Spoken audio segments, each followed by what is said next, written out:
સવારથી પ્રારંભાયેલી આ ભાગવત ભાગીરથી, જેની અંદર અવગાહન કરવા માટે, સ્નાન કરવા માટે, લાભ લેવા માટે આપણે બધા ઉદ્યત થયેલા છીએ, પધારેલા છીએ. સવારના સત્રની અંદર આપણે શ્રીમદ ભાગવત પારાયણનો અથવા તો આ ભાગવત ગ્રંથનો કેવો મહિમા રહેલો છે, જેની વાતો આપણે સુપેરે સાંભળી ચૂક્યા. હવે એ દોરને આગળ સાંધીએ. શ્રીમદ ભાગવત ગ્રંથની કથા સાંભળવાથી આપણા જીવનની અંદર શું ફાયદો થાય, એની વાતો આપણા મહાપુરુષોએ, શાસ્ત્રોએ કરેલી છે. કોઈ પણ આધ્યાત્મિક ગ્રંથ આપણે સાંભળીએ તો એના દ્વારા પહેલું તો કામ એ થાય કે આપણો મોહ ટળે, આપણો મોહ જાય. અર્થાત આપણને આપણા શરીરની અંદર, આપણા પરિવારની અંદર, જગતની અંદર કે કોઈ પણ વિષયોની અંદર આપણને કોઈ પણ પ્રકારની આસક્તિ કે મોહ હોય એ ટળે અને અંદર રહેલા ભગવાન મળે. આ બે કામ ચોક્કસ થાય. જેમ ભગવાન કૃષ્ણચંદ્રે અર્જુનને મહાભારતના યુદ્ધના મેદાનની અંદર ગીતા સંભળાવી. એના 700 શ્લોક સાંભળ્યા પછી અર્જુન ભગવાન કૃષ્ણચંદ્રને કહે છે કે નષ્ટો મોહ, હે ભગવાન, મારો મોહ નાશ પામેલો છે. સ્થિતોસ્મિ, હું સ્થિર થયો છું. ગત સંદેહ, મારો સંદેહ નાશ પામેલો છે. અને કરીશ્યે વચનમ તવ, હે ભગવાન, તમે જે પ્રમાણે કહેશો એ પ્રમાણે હવે હું કરવા તૈયાર થઈ જઈશ. બસ આટલું જ આધ્યાત્મિક માર્ગની અંદર રહેલું છે. આપણો મોહ નાશ પામે, આપણે સ્થિર થઈએ અને શાસ્ત્ર અને ભગવાન કહે એ પ્રમાણે કરતા થઈએ.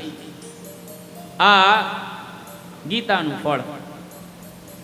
આ બાજુ તમે રામાયણ વાંચો તો આખી રામાયણની અંદર ભગવાન કૃષ્ણચંદ્ર જેમ મહાભારતની અંદર ઉપદેશ આપે છે, એવી જ રીતે ભગવાન શંકર પાર્વતીજીને રામાયણ સંભળાવે છે.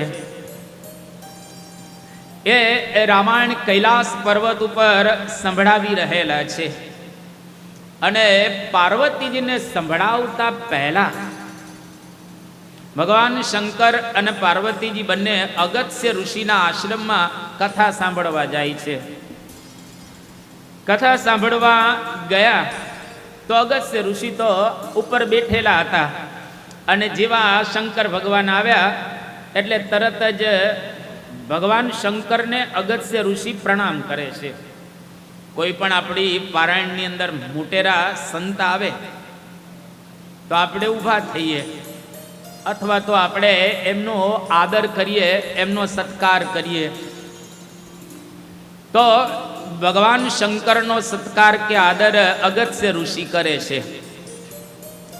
અને પાર્વતીજીને થયું કે જેની કથા આપણે સાંભળવા જઈએ છીએ એ વ્યક્તિ આપણા ચરણમાં પડે છે, આપણા પગમાં પડે છે, તો વળી એ આપણને શું સંભળાવશે? અને એની કથામાં હોય શું? જે આપણા પગમાં પડતા હોય, આપણા આશીર્વાદ માગતા હોય, આપણને આગળ કરતા હોય, તો એની કથામાં શું હોય? એટલે 7 દિવસ સુધી પાર્વતીજી સભા મંડપમાં જ બેઠેલા હતા ભગવાન શંકરની સાથે જ. પણ તુલસીદાસજીએ એવું નોંધ્યું કે સુની મહેશ પરમ સુખ માની, સંગ સતી જગ જનની ભવાની. જ્યારે આવ્યા ત્યારે બે જણા ભેગા આવ્યા હતા. સાંભળી એક શંકર ભગવાને જ, પાર્વતીજીએ કથા સાંભળેલી ન હતી. હવે તમે સભા મંડપમાં બેઠા હો અને તમને કથા સંભળાય નહીં, એ થોડું બને? પાર્વતીજી સાંભળતા જ હતા, પણ અભિમાન, અહંકાર કે હું જાણું છું, મને ખ્યાલ છે અને આ વિષય તો મેં પ્રાપ્ત કરેલો છે વગેરે વગેરે. એટલે અહંકારનો ત્યાગ કરી અને આપણે કથા સાંભળવી જોઈએ. ખાલી થઈને આવીએ તો ભરાય, જો ખાલી થઈને ન આવીએ તો ભરાતું વિસલિંગ થાય છે. ખાલી થઈને જો ન આવીએ તો સ્વાભાવિક રીતે ભરાતું હોતું નથી. એટલે ખાલી થઈ અને આપણે આવવું જોઈએ. તો અહીંયા આગળ પાર્વતીજી ભરેલા હતા. યદ્યપિ પાર્વતીજી તો કેટલા મહાન હતા, પરંતુ છતાંય એ અહંકારનો પડદો એની ઉપર આવી ગયો. એટલે તુલસીદાસજીએ આવા પ્રકારના શબ્દો લખેલા છે. તો અહીંયા આગળ આપણે બધા ખાલી થઈને આવેલા છીએ. યોગી બાપા એક સરસ વાત કરતા કે કથામાં આવીએ ત્યારે પહેલું એ કામ કરું કે આપણે કંઈ જાણતા નથી. અજ્ઞાની થઈ અને કથા વાર્તા સાંભળવા માટે આવું. યોગી બાપા તો બધું જાણતા હતા, પરંતુ છતાંય યોગીજી મહારાજ આ પ્રકારે બોલતા હતા અને એવી એને કથા સાંભળવામાં પ્રીતિ. પ્રમુખ સ્વામી મહારાજને પણ એવી કથા સાંભળવાની અંદર પ્રીતિ હતી. શુકદેવજી રાજા પરીક્ષિતજીને 7 દિવસ ભાગવત હમણાં સંભળાવવાના છે. તો 7 દિવસને અંતે પરીક્ષિત રાજા એવું બોલશે 7મા દિવસે, એટલે કે 22 તારીખે બપોરે, કે વિદ્રાવિતો મોહ મહાંધકાર, એટલે કે મારો મોહ નાશ પામેલો છે અને ભગવાન હવે સિદ્ધોસ્મી અનુગૃહિતોસ્મી, હવે હું સિદ્ધ થયો છું, મારી ઉપર અનુગ્રહ થયેલો છે. આ પ્રકારે પરીક્ષિત રાજા પણ બોલશે. ઉદ્ધવજીને ભગવાન જ્ઞાન આપે છે ભાગવતની અંદર, અને જ્ઞાન સાંભળ્યા પછી ઉદ્ધવજી પણ આવું બોલે છે, હે ભગવાન મારો મોહ નાશ પામેલો છે. તો 7 દિવસને અંતે આપણો મોહ નાશ પામશે અને આપણે કંઈક ભરાશું. આપણા હૃદયની અંદર કંઈક ભરાશે. શું ભરાશે એ તો આપણને ખ્યાલ જ છે. કેવું જ્ઞાન, એવો ભગવાનનું મહાત્મ્ય, ભગવાનની મૂર્તિ, સંત એટલે કે મહંત સ્વામી મહારાજ, એ આપણા હૃદયની અંદર ભરાશે. બેઠેલા જ છે, પરંતુ એનો અનુભવ આપણને 7 દિવસને અંતે કંઈક અંશે થશે. તો અહીંયા આગળ આ સવારના સત્રની અંદર આપણે સાંભળી ચૂક્યા. હવે શ્રીમદ ભાગવત પારાયણનો પ્રારંભ થઈ રહેલો છે.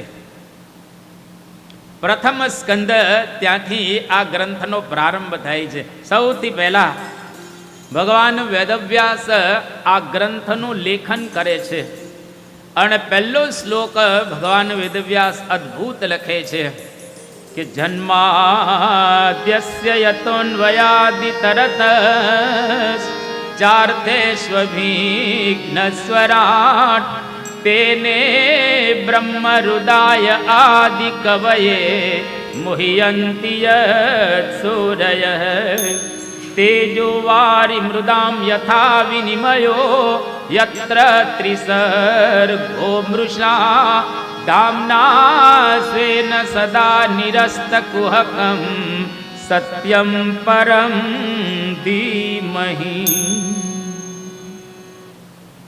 અહીં આગળથી આ ગ્રંથનો મંગલ પ્રારંભ થઈ રહ્યો છે કે ભગવાન કેવા છે અને એ ભગવાનને આપણે સૌથી પહેલાં પ્રણામ કરવા જોઈએ, નમસ્કાર કરવા જોઈએ.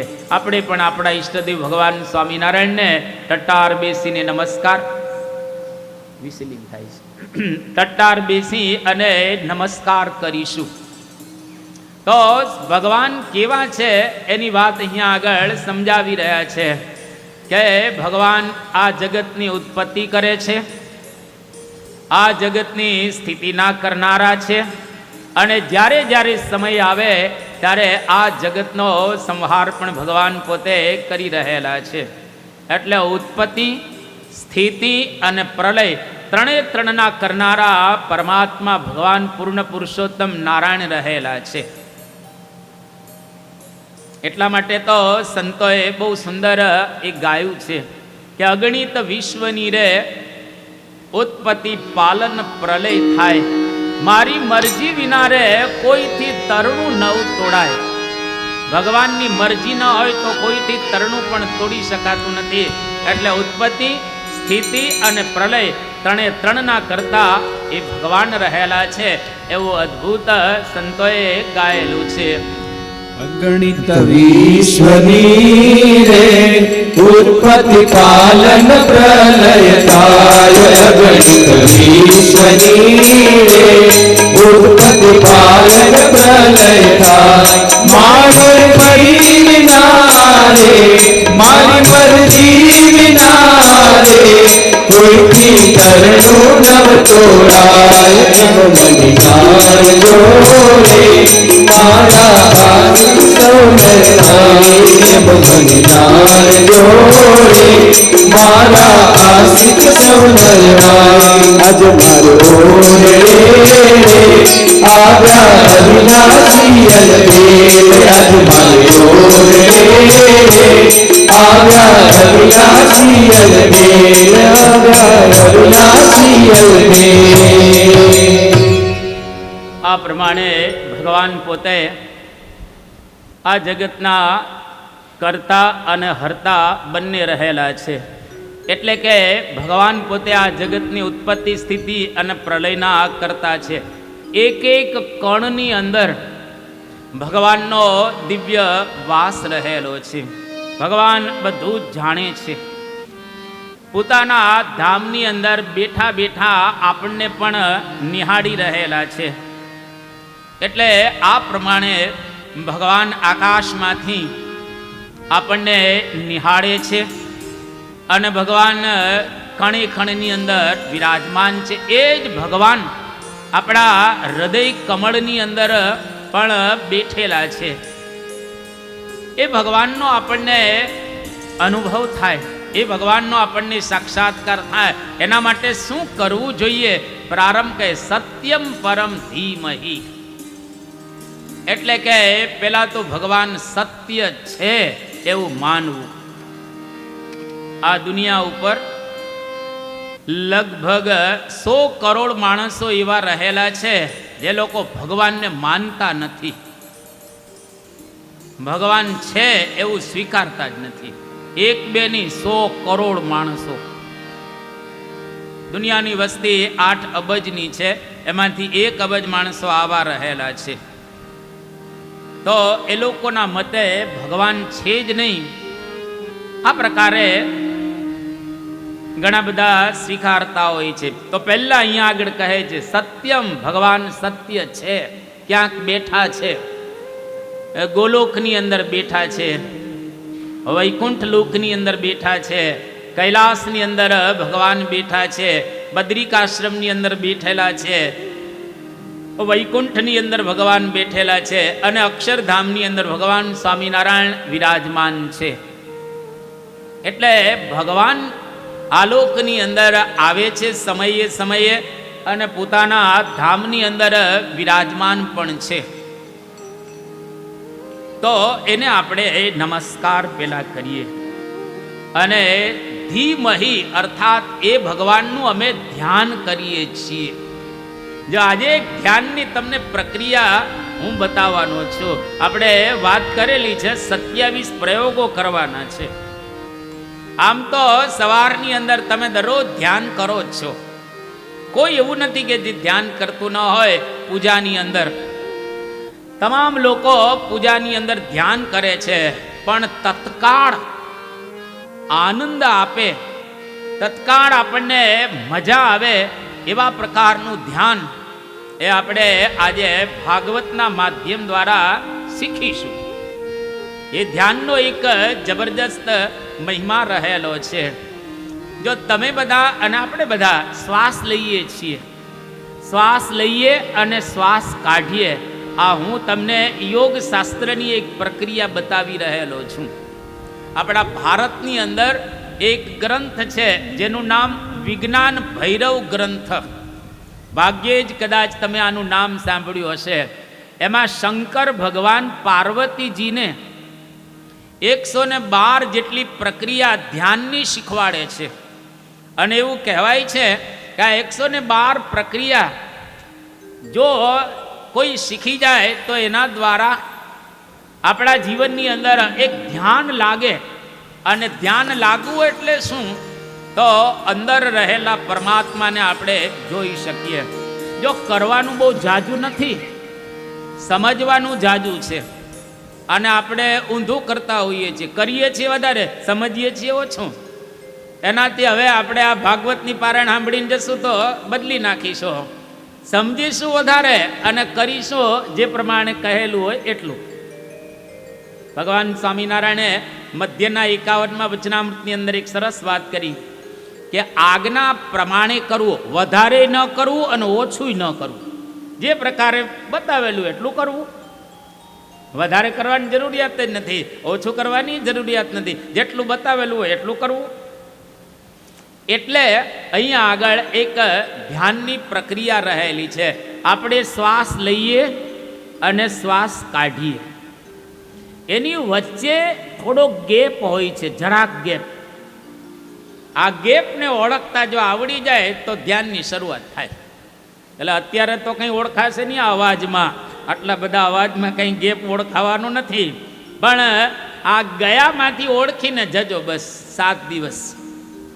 શ્વાસ લઈએ અને શ્વાસ કાઢીએ, એની વચ્ચે જરાક ગેપ હોય છે, સેજ આમ. હવે એ જે ગેપ ઓળખાશે તમને ધીરે ધીરે. હા, વિજ્ઞાન ભૈરવ ગ્રંથની આધારે હું વાત કરું છું, યોગશાસ્ત્રના આધારે. અને આ ભાગવતની અંદર પણ બતાવવામાં આવ્યું. તો એ ગેપને તમે ખાલી જુઓ, બસ ખાલી નિહાળો અંદર શું થાય છે. અને ભગવાનનું નામ, આપણે તો સ્વામિનારાયણ ભગવાનના આશ્રિત છીએ, એટલે સ્વામિનારાયણ ભગવાનનું નામ લેતા લેતા શ્વાસ લેવાનો અને સ્વામિનારાયણ ભગવાનનું નામ લેતા લેતા શ્વાસ કાઢવાનો. જ્યાં લઈએ અને કાઢીએ વચ્ચે જરાક જે ગેપ મળે એ ગેપની અંદર કશું જ ન હોય. અને સવારના પોરમાં પૂજા કરવા બેસીએ, જો મહંત સ્વામી મહારાજને તમે નિહાળ્યા હશે, બધાએ, આપણે બધાએ નિહાળ્યા છે. આવી રીતે હાથ કરીને પછી ધ્યાન કરે છે. બાપા આવી રીતે આમ બેસી અને ધ્યાન કરે છે. એ થોડી જ પ્રક્રિયા હોય છે, પણ એક્ઝેક્ટ કરવામાં આવે તો કામ થાય. જો એક્ઝેક્ટ કરવામાં ન આવે તો કામ થતું હોતું નથી. તમે ભલે ને 50 વર્ષથી ધ્યાન કરતા હો, ધ્યાન જરાય ન લાગે. અને 50 મિનિટની અંદર ધ્યાન લાગી જાય, 50 સેકન્ડમાં લાગી જાય. 50 વર્ષે જે કામ ન થાય એ 50 સેકન્ડમાં કામ થાય. અને અત્યારે તો ફાસ્ટ જમાનો છે ને, આ કમ્પ્યુટરનો યુગ આવી ગયો છે. 1 મિનિટમાં આ થઈ શકે, આ સુપર કમ્પ્યુટર. તો આપણું બ્રેઇન છે એ તો super super super super computer રહેલું છે. જેટલા કંઈ દુનિયાના કમ્પ્યુટરો છે, બધા જ કમ્પ્યુટરો ભેગા કરો, એના કરતાં અનંત ગણી તાકાત આપણા મગજની અંદર રહેલી છે, દરેક માણસમાં રહેલી છે. એનો મતલબ એવો થયો કે આપણે બધા બહુ સુપરમેન છીએ, સામાન્ય માણસો નથી. આપણે સામાન્ય માનવું નહીં. તો ધ્યાન એ કરવાનું છે. અને એક નાનકડું ભજન તમે જુઓ તો એ ધ્યાન સંતો કેવું કરતા હતા અને કઈ રીતે સવારની અંદર એકદમ શાંત ચિત્તે આપણે ધ્યાન કરવું જોઈએ, જેનું આપણે અહીંયા આગળ શ્રવણ કરીએ. હે ધ્યાન ધર ધ્યાન ધર, ધર્મના પુત્રનું ધર્મના કુંવરનો જે થકી સર્વ સંતાપ નાશે. કોટી રવિ ચંદ્રની કાંતિ જાખી કરે. કોટી રવિ ચંદ્રની કાંતિ જાખી કરે. એવા તારા વિશે નાથ ભાસે. હે ધ્યાન ધર ધ્યાન ધર. હે ધ્યાન ધર ધ્યાન ધર. કરોડો સૂર્ય અને ચંદ્રના પ્રકાશને પણ ઝાંખો પાડી દે એવું ભગવાનનું સ્વરૂપ રહેલું છે. એટલે કે આપણા હૃદયની અંદર ભગવાનનો આવો એક જબરજસ્ત પ્રકાશ છે, જે પ્રકાશનો અનુભવ આપણે દરેક કરી શકીએ. એક સૂર્યનારાયણ હોય તો કેટલો પ્રકાશ દેખાય છે. 1 કરોડ સૂર્ય ભેગા થાય તો એ કેટલો પ્રકાશ થાય. એક્ઝેક્ટ એના કરતાં પણ વધારે પ્રકાશ આપણા આત્માની અંદર રહેલો છે. અને આત્માની અંદર રહેલા પરમાત્મા, એની અંદર આ પ્રકારનો પ્રકાશ રહેલો છે. તો એનો આપણે અનુભવ કરવાનો છે. એટલે સત્યમ પરમ ધીમહિ, હે ભગવાન, અમે તમારો ધ્યાન કરીએ છીએ. એક ચિંતકે બહુ સરસ વાત કરી કે કદાચ કળિયુગમાં ધ્યાન ન થાય તો ધ્યાન પહેલા રાખવું, કે ગડબડ ન કરવી. ધ્યાન રાખવું ધ્યાન કરવા કરતા. આ પહેલી વાત બતાવવામાં આવી છે. અહીંયા આગળ આ મંગલાચરણ કરી અને હવે બહુ સુંદર શ્લોક સંભળાવે છે કે નિગમ કલ્પતરોર ગલિતમ ફલમ શુકમુખાદમૃત દ્રવ સંયુતમ પિબત ભાગવતમ રસમાલયમ મુહુરહો રસિકા ભુવિ ભાવુકા. તો આ વેદોનું પાકેલું ફળ છે. નિગમ કલ્પતરોર ગલિતમ ફલમ. 4 વેદોનું પાકેલું ફળ એટલે આ ભાગવત. વેદો યદ્યપી મહાન છે, પરંતુ આ ભાગવત એનું પાકેલું ફળ છે. આની અંદર કોઈ ગોટલી જુદી હોય, છાલ જુદી હોય એવું નથી. રસનું મૂર્તિમાન સ્વરૂપ રહેલું છે આ ભાગવત. અને પીબત ભાગવતમ રસમાલયમ. ભગવાન વેદવ્યાસ આમંત્રણ આપે છે કે આ રસને તમે પીવો. અહીંયા આગળ તમે આ રસને પીવા માટે હમણાં જ મેં પારસભાઈને પૂછ્યું કે કેટલા નગરમાંથી આવેલા છે, તો એમણે કહ્યું કે સુરત, ભરૂચ, આણંદ, નવસારી, વડોદરા, અમદાવાદ, રાજકોટ, જુનાગઢ, મહેસાણા, મુંબઈ, સોમનાથ, જુનાગઢ, લંડન અને જર્મનીથી અહીંયા આગળ આવ્યા છે. આટલા શહેરમાંથી બધા આવીને અહીંયા આગળ બેઠેલા છે. એટલે પીબત ભાગવતમ રસમાલયમ. ભગવાન વેદવ્યાસે દરેકને આમંત્રણ આપ્યું છે અને પધારો અહીંયા આગળ. કદાચ અહીં તો તમે પૈસા ભરી અને પધારેલા છો, પણ ભગવાન વેદવ્યાસ કહે છે કે જ્યાં પણ ભાગવતની કથા થતી હોય ત્યાં તમે સાંભળવા માટે જાઓ. મુહુરહો એટલે કે વારંવાર તમે આ કથાને સાંભળો. રસિકા ભુવિ ભાવુકાહા, જે લોકોના હૃદયમાં ભાવના છે એ તમામે આ કથા સાંભળવી જોઈએ. આટલી વાત કરીને હવે અહીંયા આગળ કથાનો પ્રારંભ કરે છે કે નૈમિષે નિમિક્ષ ક્ષેત્રે ઋષય સૌનકાદય સત્રમ સ્વર્ગાય લોકાય સહસ્ર સમમાસત. નૈમિષારણ્ય ક્ષેત્રની અંદર ભારત વર્ષના 88,000 ઋષિઓ ઉપસ્થિત રહેલા છે. કેવી એક સભા હશે, તમે કલ્પના કરી શકો છો. જે સભાની અંદર 88,000 ઋષિઓ બેઠા હોય, જબરજસ્ત સભા કહેવાય ને. એની વચ્ચે આ સુતજી આવ્યા અને એ સુતજી આવી અને હવે ભાગવત સંભળાવી રહ્યા છે અને સુંદર રીતે આનું નિર્વચન કરી રહ્યા છે. ક્યાં? નૈમિષારણ્ય ક્ષેત્ર એટલે કે પવિત્ર સ્થાન. જો સ્થાનનો ખૂબ મહિમા બતાવવામાં આવ્યો છે. સ્થાન પવિત્ર હોવું જોઈએ. ગડબડિયા સ્થાનમાં તમે કથા સાંભળો એમાં મજા ન આવે. મહાભારતનું યુદ્ધ થવાનું હતું એ વખતે પાંડવો અને કૌરવો કુરુક્ષેત્રના મેદાનની અંદર ઉપસ્થિત થયા. કેમ કુરુક્ષેત્રના મેદાનમાં? કારણ કે આ મેદાનમાં કોઈ પણ માણસ મરે એને સ્વર્ગ મળે અને જે લોકો જીતે એને રાજ મળે.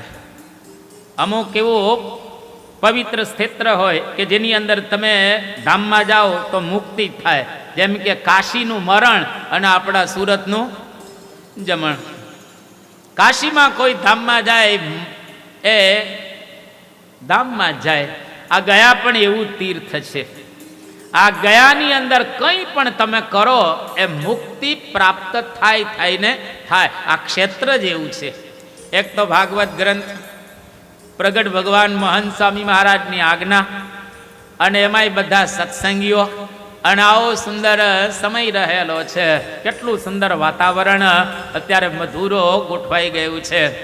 એટલે આવા એક પવિત્ર સ્થાનની અંદર આપણે બધા પધારેલા છીએ ત્યારે સ્થાન ખૂબ અગત્યનું રહેલું છે. ગમે ત્યાં તમે બેસો ગડબડ થઈ જાય. રામાયણની અંદર એક સરસ પ્રસંગ આવે છે કે ભગવાન શ્રી રામ લંકેશ ઉપર વિજય પ્રાપ્ત કરી અને અવધમાં પાછા જતા હતા. પાછા જતા પહેલા ભગવાન રામે રાવણનો તો નાશ કરી દીધેલો છે અને લક્ષ્મણજીને કહ્યું કે લક્ષ્મણ,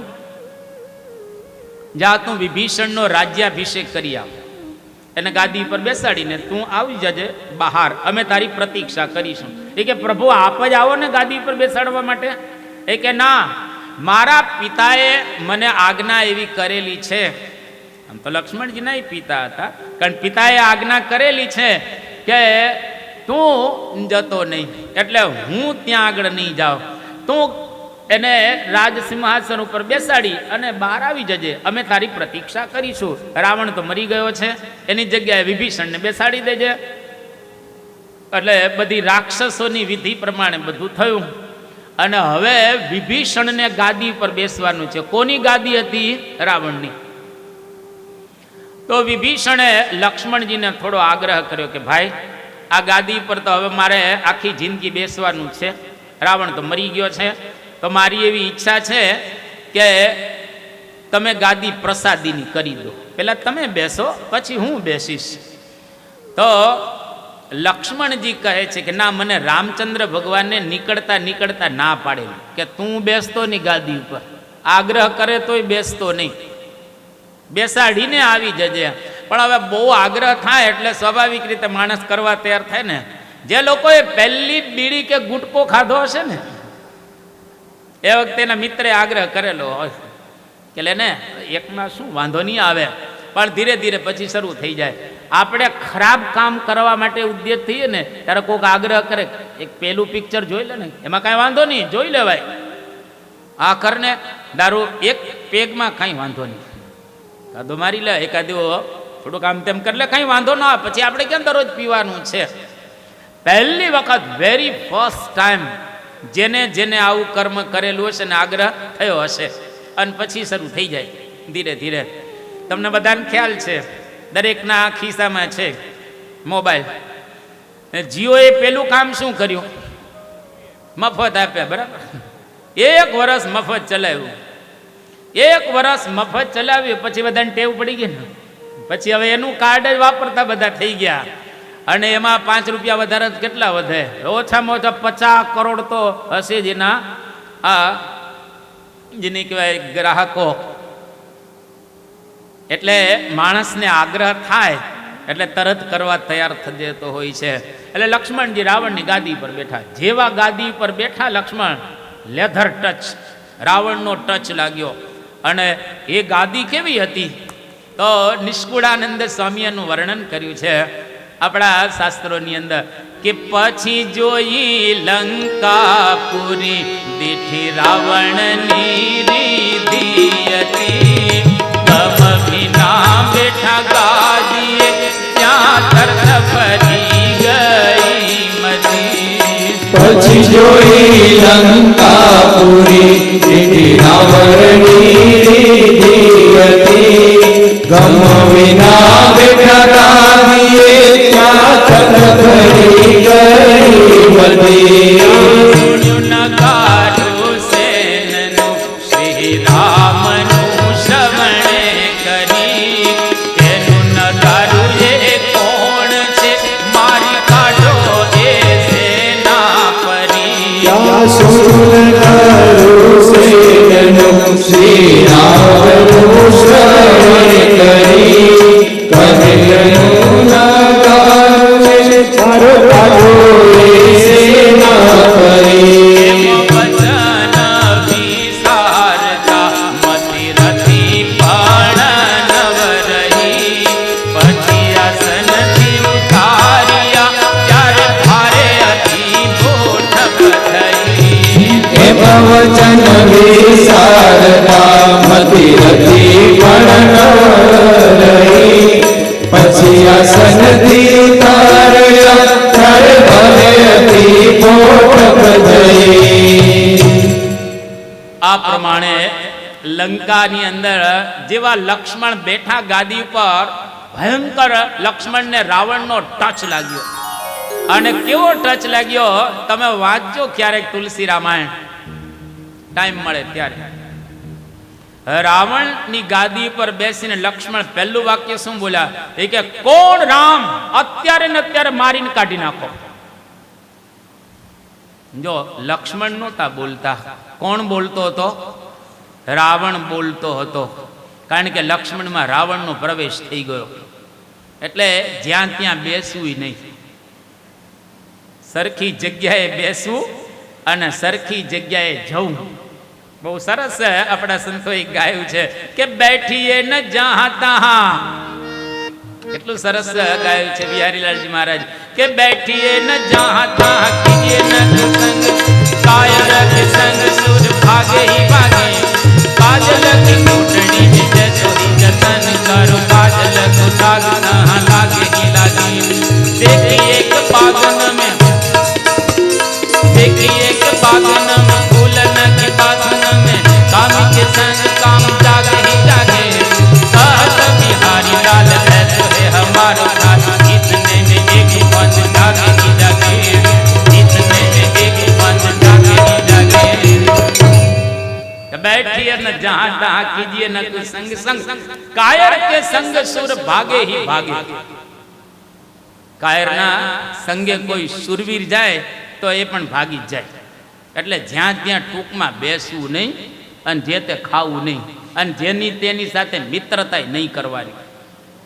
એકલા રહેવું સારું પણ જેની તેની સાથે બેસવું નહીં ને જવું પણ નહીં. તો અહીંયા આગળ આ એક સુંદર નૈમિષારણ્ય ક્ષેત્ર રહેલું છે, જે પવિત્ર ક્ષેત્ર છે. બધા ઋષિઓ આવી ગયા. શૌનકાદિક અને સુતજી આવ્યા, ઊંચા આસન ઉપર બેસાડી દીધા. અને હવે શૌનક ઊભા થયા અને 6 પ્રશ્ન પૂછે છે.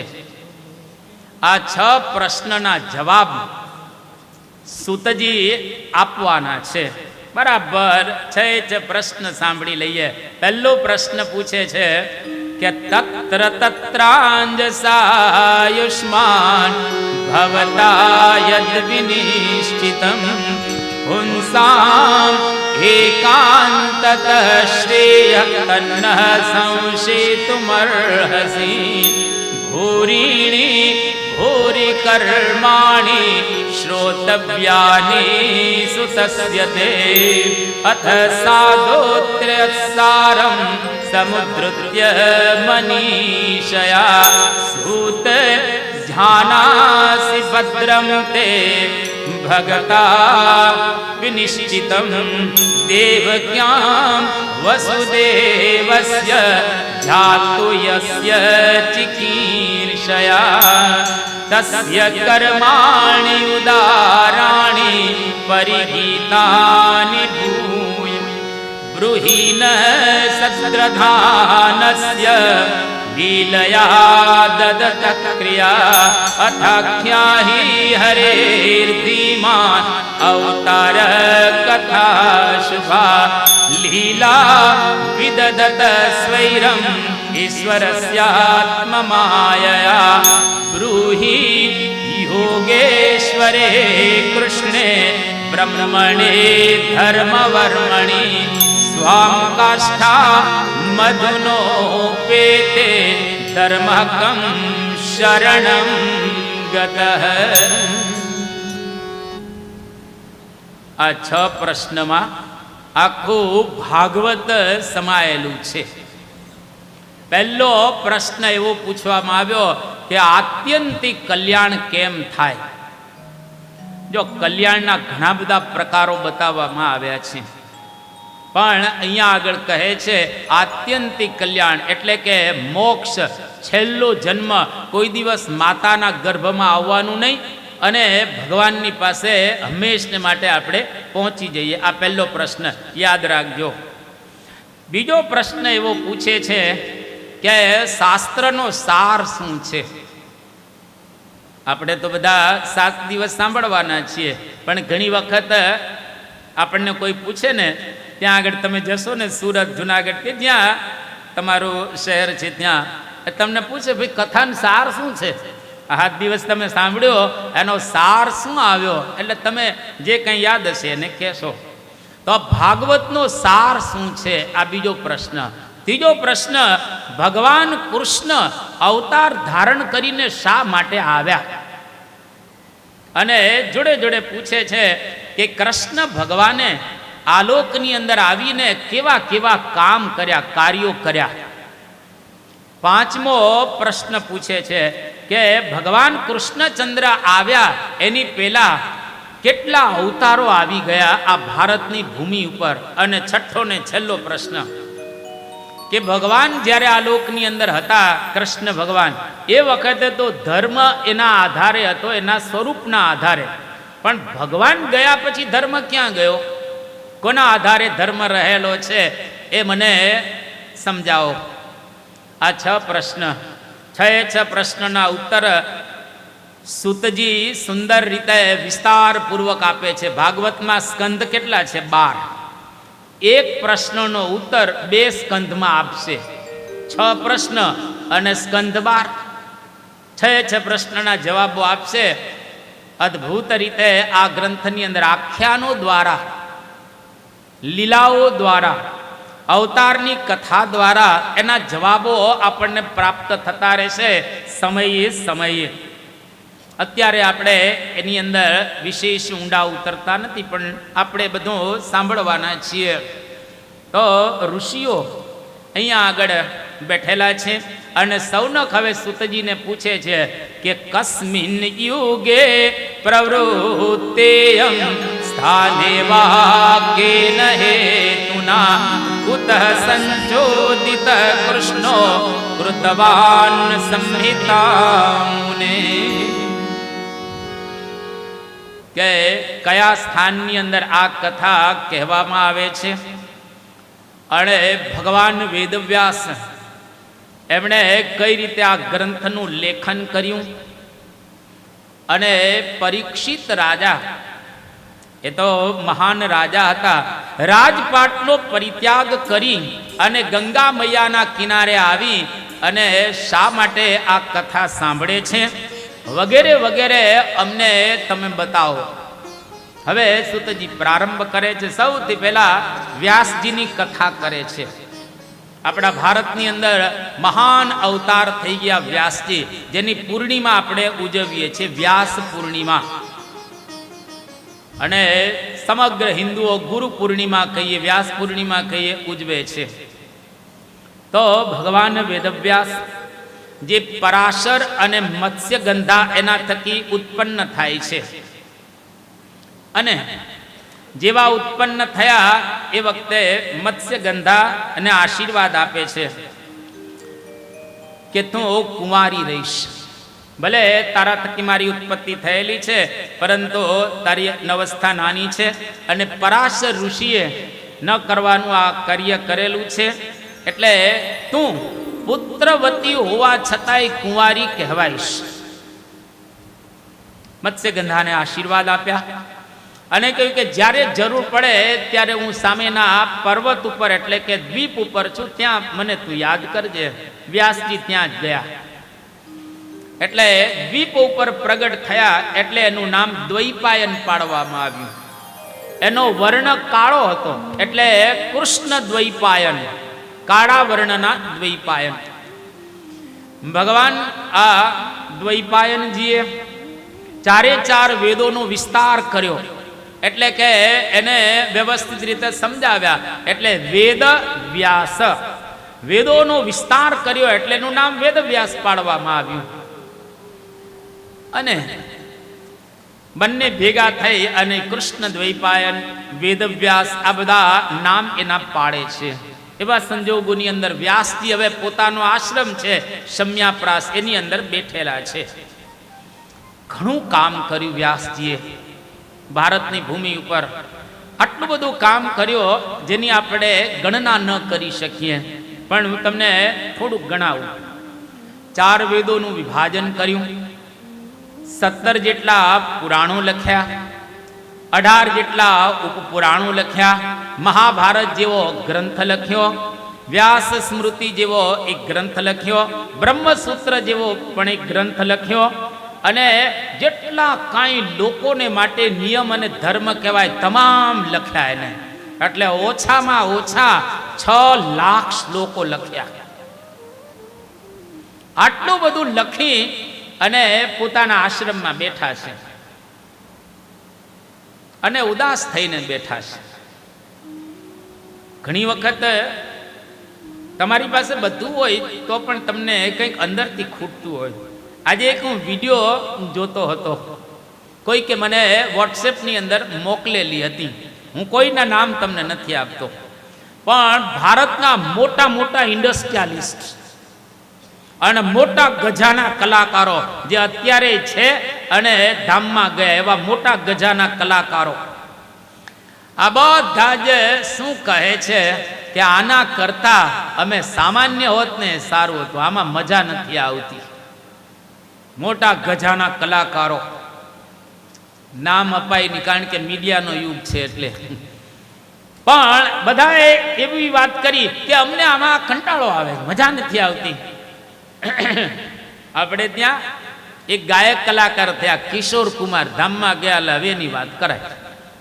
એ કિશોર કુમાર પોતે જ્યારે ગાતા હતા ઇન્ડસ્ટ્રીની અંદર, એ જમાનામાં એક ગીતના 16,000 લેતા હતા. આ 5 મિનિટ ગાઈ લે ને 16,000 આપી દેવાના તમારે. અત્યારની ભાષામાં કે 16 લાખ થાય. 5 મિનિટ ગાવાના 16 લાખ રૂપિયા. ગાયક કલાકાર સારા હતા. એ કિશોર કુમાર શું કહે છે કે આના કરતા હું ખંડવા ગામમાં હોત અને એક શિક્ષકની નોકરી કરતો હોત, લોકો મને માસ્તર કરતા હોત, તો આના કરતા મને વધારે આનંદ આવત. વિચાર કરો, આટલા બધા રૂપિયા છે, બધું જ છે, પણ છતાં એને આનંદ નથી આવતો. અત્યારે જેનું ઇન્ડસ્ટ્રીમાં બહુ મોટું નામ કહેવાય એવા અમિતાભ બચ્ચન, એવા જ એક કલાકાર ભારતની અંદર થયા ગુરુદત્ત.